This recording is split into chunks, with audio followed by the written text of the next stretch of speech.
प्रिय बंधू भगिनीनो, मी फादर डॉक्टर पॅट्रिक डिसुजा. आज मी योहानकृत शुभवर्तमान धडा पहिला, वचन 35 ते 42. योहान बाप्तीचे शिष्य येशूच्या मागे जातात यावर चिंतन करत आहे. दुसऱ्या दिवशी योहान पुन्हा त्याच्या 2 शिष्यांसह तेथे होता. जेव्हा त्याने येशूला जाताना पाहिले तेव्हा तो म्हणाला, पहा, परमेश्वराचा कोकरा.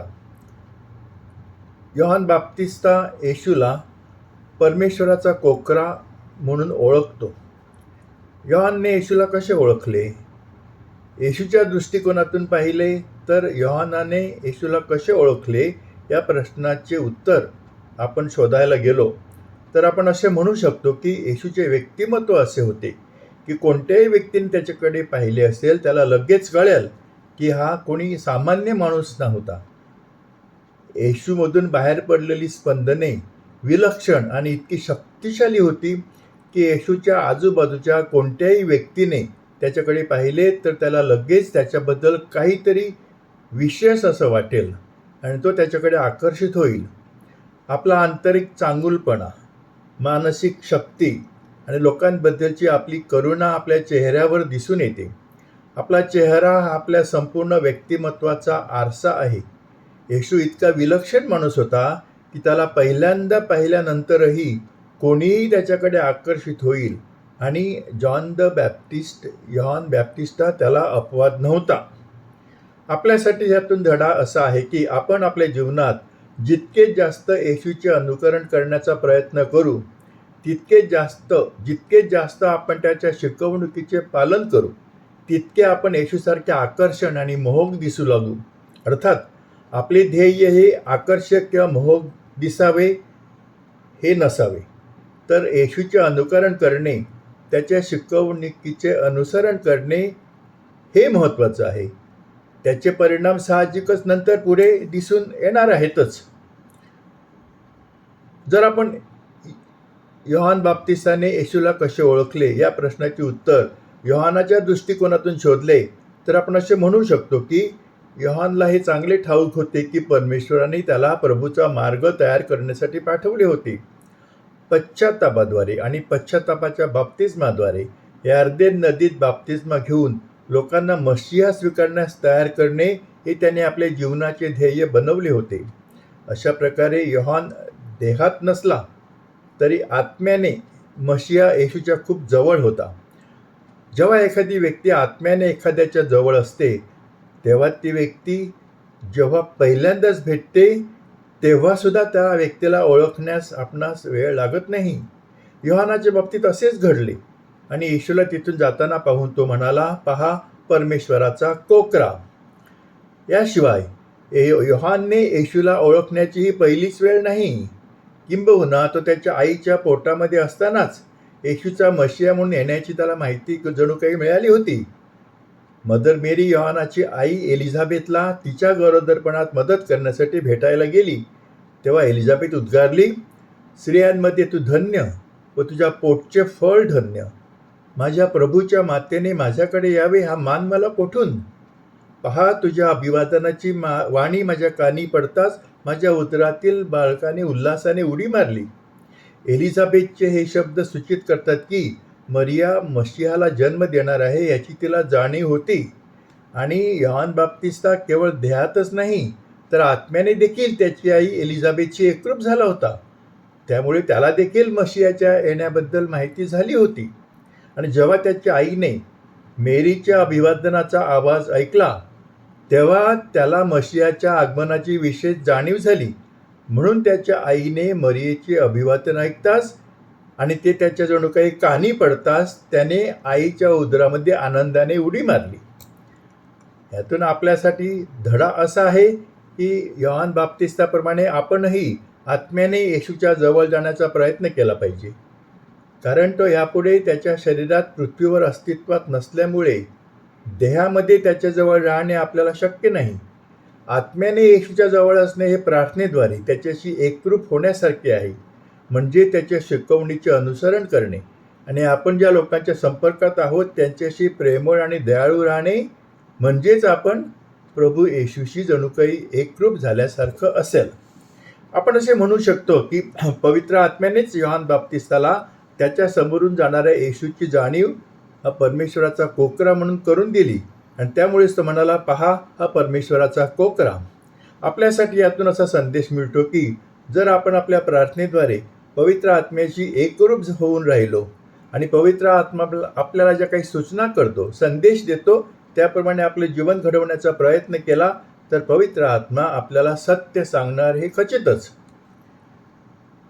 जेव्हा 2 शिष्यांनी त्याचे म्हणणे ऐकले तेव्हा ते येशूच्या मागे गेले. आता योहानाचे शिष्य येशूच्या मागे का गेले? योहानाचे शिष्य येशूच्या मागे का गेले याची 2 कारणे आहेत. सर्वप्रथम, ज्याप्रमाणे त्यांचा स्वामी योहान बाप्तिस्ता येशूबद्दल त्याने काहीतरी विशेष पाहिले आणि त्याला मशिया असल्याचे ओळखले, त्याचप्रमाणे योहानाचे शिष्य देखील येशूच्या व्यक्तिमत्वाने मोहित झाले होते आणि त्यांना त्यांच्या मागे जाण्याची आंतरिक इच्छा वाटली आणि ते लगेच त्याच्या मागे चालू लागले. दुसरे म्हणजे त्यांचा गुरु योहान यांनी त्यांना आधीच येशूबद्दल घोषित करून येशूचे अनुसरण करण्याचा इशारा दिला होता. पहा हा परमेश्वराचा कोकरा. याचा अर्थ काय आहे की हा परमेश्वराचा कोकरा आहे, याच्या मागे तुम्ही जाऊ शकतात किंवा जा. आपल्यापैकी ज्यांचा जन्म येशू ख्रिस्ताच्या अनुयायांच्या कुटुंबात झाला आहे, म्हणजे ख्रिस्ती कुटुंबात झाला आहे, आपण आपल्या जीवनात येशूचे अनुसरण करण्यास सुरुवात केली आहे. आता आपल्याला काय करण्याची गरज आहे ती म्हणजे येशूचे अनुसरण करण्याचे परिणाम समजून घेणे आणि त्यांना प्रामाणिकपणे आणि विश्वासूपणे प्रतिसाद देणे होय.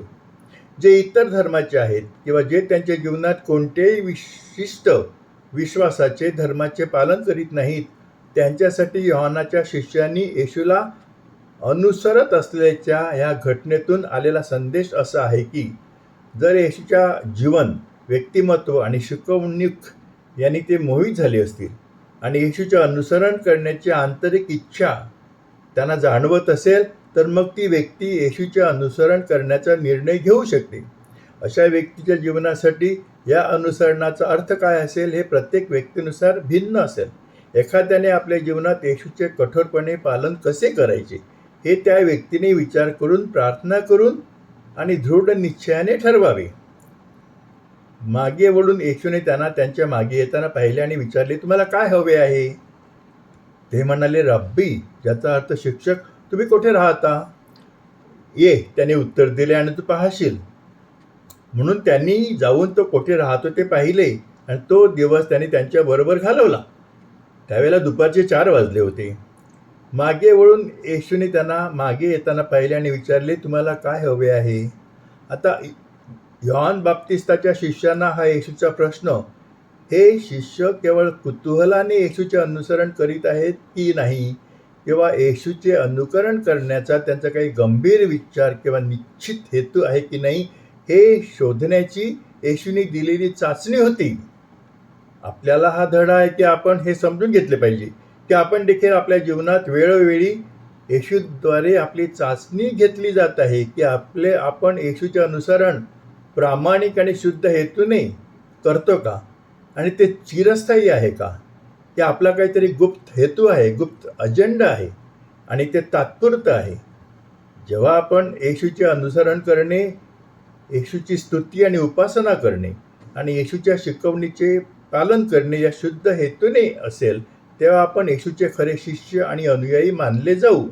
जर आपण येशूचे अनुसरण करण्यास प्रामाणिक नसलो आणि येशूचे अनुसरण करण्याचा आपला हेतू आपला स्वार्थ साधण्याचा प्रयत्न करणे आणि स्वतःची प्रशंसा आणि चांगली इच्छा, लोकांचे चांगले मत आपल्याविषयी मिळवण्याचं असेल, तर आपण येशूचे खरे शिष्य आणि अनुयायी मानले जाणार नाहीत.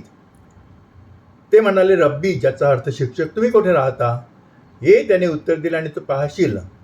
जेव्हा त्यांनी येशूचा जो प्रश्न होता की तुला काय हवे आहे, या प्रश्नाचे उत्तर त्यांनी, रब्बी, तू कुठे राहतोस, असा प्रतिप्रश्न विचारून जेव्हा त्यांनी ते उत्तर दिले, तेव्हा त्यांना फक्त येशू जिथे राहत होता ते जाणून घ्यायचे नव्हते. त्यांना अधिक काहीतरी येशूकडून पाहिजे होतं. त्यांनी येशूचे आमंत्रण स्वीकारले आणि ते गेले. त्याच्याशी बोलण्यात, त्याच्या जीवनाबद्दल, शिकवणीबद्दल, त्याच्या ध्येयाबद्दल त्याच्याशी संवाद साधण्याचा त्यांचा हेतू होता आणि त्यांनी त्याच्याबरोबर त्यासाठी वेळ घालवला. आता आपल्यासाठी हा धडा आहे की आपणही येशूबरोबर शांतपणे प्रार्थनेमध्ये वेळ घालवला पाहिजे. आणि आपण काय आहोत, तो काय आहे आणि पवित्र आत्म्याद्वारे तो जगात कोणते कार्य करीत आहे याबद्दल त्याच्याशी संभाषण केले पाहिजे. मूक प्रार्थना आणि संभाषणात येशूबरोबर असण्याचा अनुभव आपल्याला प्रेरणा देईल आणि स्वर्गीय पित्याने आपल्यावर सोपवलेले कार्य काय आहे ते शोधून ते पार पाडण्यासाठी आपल्याला कृपा, सामर्थ्य आणि प्रोत्साहन देईल. येशूचे म्हणणे ऐकून त्याच्या मागे जे दोघेजण गेले त्यांच्यापैकी एक सिमोन पेत्राचा भाऊ आंद्रेय होता. त्याला त्याचा सक्का भाऊ शिमोन पहिल्याने भेटला. तो त्याला म्हणाला, मशिया म्हणजे ख्रिस्त आम्हाला सापडला आहे. त्याने त्याला येशूकडे आणले. येशूने त्याच्याकडे न्याहाळून पाहून म्हटले, तू योहानाचा मुलगा शिमोन आहेस. तुला केफस म्हणजे खडक असे म्हणतील. मशिया शोधण्याचा आणि त्याच्याबरोबर वेळ घालवण्याचा अनुभव अँड्रूने स्वतःजवळ ठेवला नाही. त्याने हा अनुभव आपला भाऊ पेत्र ह्याच्याबरोबर शेअर केला आणि त्याला सांगितले, आम्हाला मशिया सापडला आहे. यामध्ये आपल्यासाठी संदेश हा आहे की आपण देखील येशू मशिया आणि त्याने आपल्यासाठी मिळवलेली मुक्ती यांची सुवार्ता, शुभवर्तमान पसरवण्याची गरज आहे. येशूने त्याच्याकडे पाहून म्हटले, तू योहानाचा मुलगा शिमोन आहेस. तुला केफास म्हणजे पेत्र किंवा खडक म्हणतील. आता इथे काय झालेलं आहे की येशूने पेत्राला नवीन नाव दिले. आता नवीन नाव देणे याचा अर्थ काय? एखाद्या व्यक्तीला नवीन नाव देणे म्हणजे त्याच्याकडे काहीतरी महत्त्वाचं कार्य सोपवणे होय. येशू त्याला म्हणाला, तू योहानाचा मुलगा शिमोन आहेस. तुला केफास म्हणजे पेत्र किंवा खडक म्हणतील. आता येशूच्या मनामध्ये पेत्रासाठी कुठले कार्य होते ते त्याने अगोदरच पेत्राला स्पष्ट केले होते.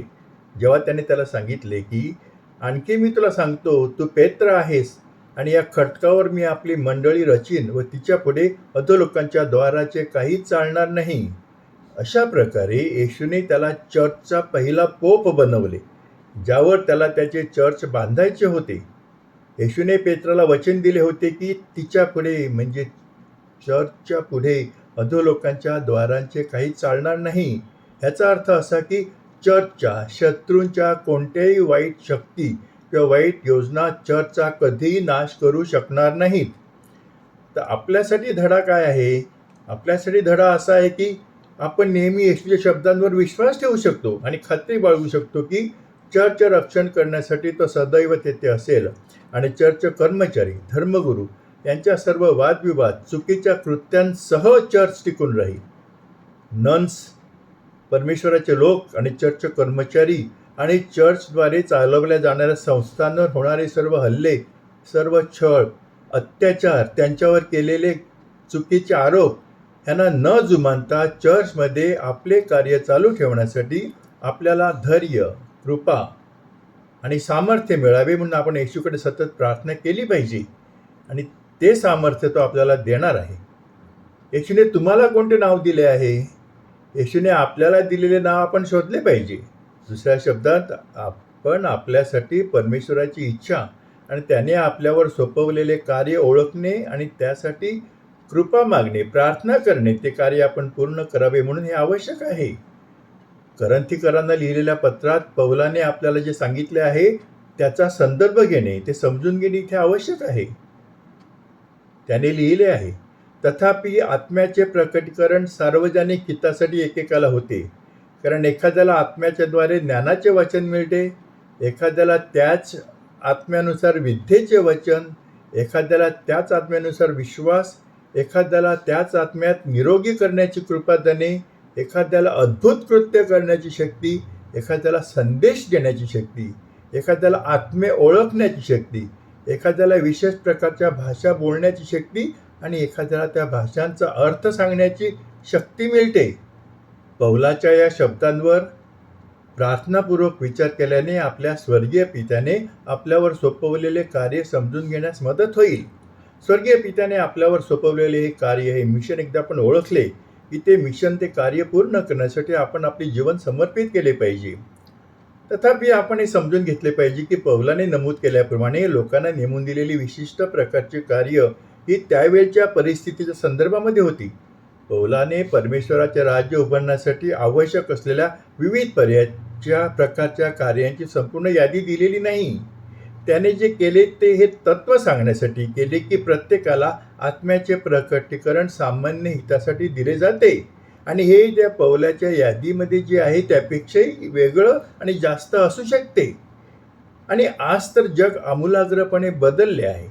ते अधिक गुंतागुंतीचे झाले आहे आणि आज जगात ज्या समस्या आणि परिस्थिती समोर येत आहेत त्या विविध प्रकारच्या आहेत आणि आज जगात प्रचलित असलेल्या असंख्य परिस्थितींशी, संकटांशी त्यांचा संबंध आहे आणि दररोज नवीन समस्या आणि गुंतागुंत व्यावहारिकरित्या उद्भवतात.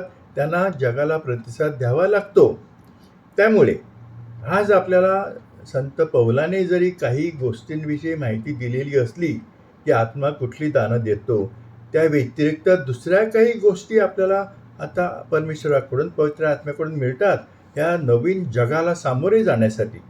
अशा परिस्थितीमध्ये आपण पौलाने आपल्याला जे आमंत्रण दिले आहे ते म्हणजे आपण प्रार्थनेद्वारे परमेश्वराच्या कृपेने आपल्यासाठी परमेश्वराची इच्छा ओळखणे आणि आपल्या स्वर्गीय पित्याने जगाच्या गरजा पूर्ण करण्यासाठी आपल्यावर जे काही कार्य सोपवलेलं आहे या आधुनिक युगामध्ये ते आपण आपल्या जीवनामध्ये पूर्ण करण्यासाठी प्रयत्न करणे आवश्यक आहे. आणि त्यासाठी परमेश्वर या जगामध्ये परमेश्वराचे राज्य जे स्थापन करणार आहे त्यासाठी आपण आपलं एकदा योगदान दिलं की मग परमेश्वराचे राज्य या जगामध्ये स्थापन होण्यासाठी आपलं योगदान आपण दिलं आहे असं आपण म्हणू शकतो. आभारी. तुम्ही माझं हे मनन शांतपणे आणि प्रेमाने ऐकून घेतलं त्याबद्दल मी तुमचा मनःपूर्वक आभारी आहे. हे मनन तुमच्या मित्रमैत्रिणींना इतर ग्रुप्सना तुम्ही पाठवा की जेणेकरून त्यांचाही फायदा होईल. जर तुम्हाला माझ्या मननाबद्दल काही टिप्पण्या करायच्या असतील किंवा काही सूचना करायच्या असतील तर कृपया मला माझ्या व्हॉट्सअप क्रमांक 7030447934 वर मोकळ्या मनाने लिहा. आणि यूट्यूबवर माझं एक चॅनल आहे, फादर डॉक्टर पॅट्रिक डिसूजा हे माझ्या चॅनलचं नाव आहे. ह्यावर मी वेगवेगळ्या प्रकारचे सायकोस्पिरिच्युअल किंवा मानसोध्यात्मिक विषय असलेले आणि बिब्लिकल बायबलवर आधारित असे व्हिडिओ पाठवत आहे. आपल्याला हे सर्व व्हिडिओ तिथे पाहायला मिळतील. तर माझ्या यूट्यूब चॅनलला तुम्ही सबस्क्राईब करा आणि इतरांनाही विनंती करा की त्यांनी माझे यूट्यूब चॅनलला सबस्क्राईब करावं आणि परमेश्वराचा आशीर्वाद तुमच्यावर भरपूर यावं. तुमच्या इच्छा, आकांक्षा, स्वप्न परमेश्वराच्या इच्छेप्रमाणे पूर्ण होवत ही माझी प्रार्थना आणि तुमच्यासाठी सदिच्छा. आभारी.